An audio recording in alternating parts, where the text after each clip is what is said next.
لہذا ہاتھ آسمان کی طرف پھیلے ہونے چاہیے، یہ کیفیت ہونی چاہیے، اور اس میں بھی ہاتھ جو ہے وہ سینے کے مقابلے میں، ایک طریقہ تو یہ ہے یعنی یوں، اور ہاتھوں کے بیچ میں فرجہ کشادگی ہونی چاہیے، یعنی ملے ہوئے یا جڑے ہوئے یا بے توجہ نہیں، بلکہ افسوس ہوتا ہے کئی مرتبہ امام حضرات دعا کر رہے ہوتے ہیں یوں کیے ہوئے ہیں، یوں کیے ہوئے ہیں، کوئی ڈھنگ ہی نہیں ہے، یعنی انہیں بھی سیکھنے کی ضرورت ہے کہ دعا کے آداب کیا ہوتے ہیں۔ دعا اللہ یا دعا کریں تو اہتمام کے ساتھ کریں، ورنہ حدیث میں فرمایا کہ مذاق ہے،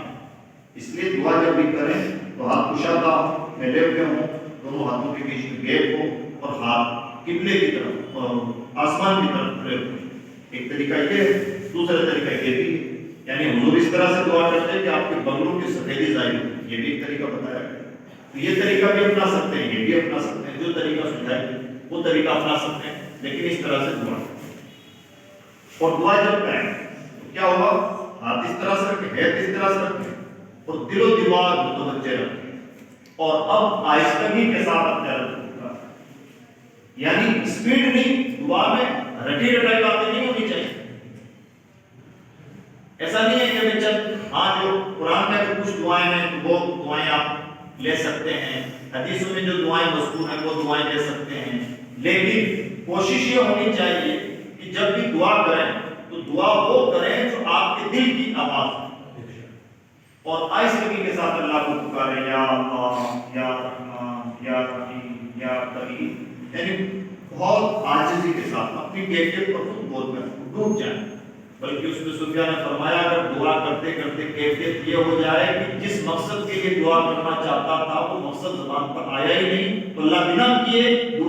دعا کیے اور زبان پر الفاظ لائے ہی وہ مقصد پورا فرما دے، یعنی اس کی بارگاہ میں صدیق کی کیفیت دیکھی جائے۔ تو یہ کچھ ادب و آداب ہیں، ان ادب و آداب کا خیال رکھیں۔ اور بھی بڑے ادب و آداب ہیں، کن وقتوں میں دعائیں قبول ہوتی ہیں، کن جگہوں پر دعائیں قبول ہوتی ہیں، دعائیں سب کی قبول ہوتی ہیں۔ ایک حدیث پر اپنی گفتگو ختم کروں، اتنی پیاری حدیث، فرمایا گیا من فتحت لہ ابواب الدعاء فتحت لہ ابواب الاجابہ، اگر کسی کو دعا کرنے کی توفیق ملی ہے تو اس کا مطلب یہ ہے کہ اللہ نوازنا چاہتا ہے۔ دعا کر رہے ہیں، اب اس پہ غور مت کیجیے کہ دعا قبول نہیں ہوتی، ہوئی نہیں ہوئی، بلکہ یہی جانیے کہ اللہ نے اگر مانگنے کی توفیق عطا فرمائی ہے، اس توفیق کا مطلب ہی ہے کہ وہ نوازنا چاہتا ہے، حد سے زیادہ کیلکولیشن نہیں کیے گا۔ یہ حدیث پاک میں فرمایا ہے، تو اس لیے ان ادب و آداب کا خیال رکھیں، انشاءاللہ دعائیں ضرور قبول ہوں گی، اور دعا کی قبولیت کا طریقہ بھی ہے، وہاں پہ تو بہت ہی سمجھ۔ ایک طریقہ یہ بھی ہے کہ ہم اپنے لیے جیسے دعا کرتے ہیں دوسروں کے لیے بھی دعا، اس لیے اس میں مطلب نہیں ہوتا، اور جس عبادت میں مطلب نہیں ہوتا صرف خلوص ہوتا ہے وہ دعا اللہ کی بارگاہ میں فوراً قبول ہوتی ہے۔ جیسے ہماری نظر میں کوئی آدمی بیمار ہے، اس نے ہمیں کہا بھی نہیں کہ میرے لیے دعا کرنا، کہنے والی ذمہ داری نہیں، بنا کہے درد کے ساتھ کہ اللہ تیرا بندہ ہے، مجبور ہے، بے کس ہے، پروردگار اس پر رحم فرمائے، اور اسے بتائیں بھی نہیں کہ بھائی میں نے آج آپ کے لیے، یہ بھی ہمارا پرابلم ہے، ریاکاری اتنی آ گئی ہے جب تک پتا نہیں دیتے، جتا نہیں دیتے، ہمیں لگتا ہے کہ کام نہیں ہوگا، اس کو نہ بتائیں، بلکہ اب آپ اس کے لیے کیوں دعا کی، صرف اس لیے دعا کی کہ اللہ کو بتا ہے، نہ تو اس نے آپ سے دعا نہیں دیکھا، بھلے نہ اس کا آپ کا کوئی رشتہ ہو۔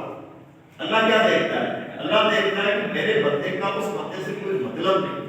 اور صرف اخلاص کے ساتھ، صرف اس لیے کہ میرا بندہ ہے، یہ میرا بندہ اس بندے کے لیے دعا کر رہا ہے، اگر میرا بندہ میرے دوسرے بندے کے بارے میں اتنا سوچ رہا ہے تو میں کیوں نہ نماز پڑھوں؟ تو ہم نے اس کے حق میں دعا نہیں کی ہے، دراصل گویا اس کی دعا کے بہانے ہم نے اپنا کام بنایا ہے، اس لیے یہ خلوص اور یہ مزاج ہم پیدا کریں۔ اللہ رب العزت کی بارگاہ میں دعا ہے کہ پروردگار ان ادب و آداب کا اور جو دوسرے ادب و آداب ہیں دعاؤں کے، ان کا ہم سب کو لحاظ کرنے کی توفیق عطا فرمائے اور ہماری دعاؤں کو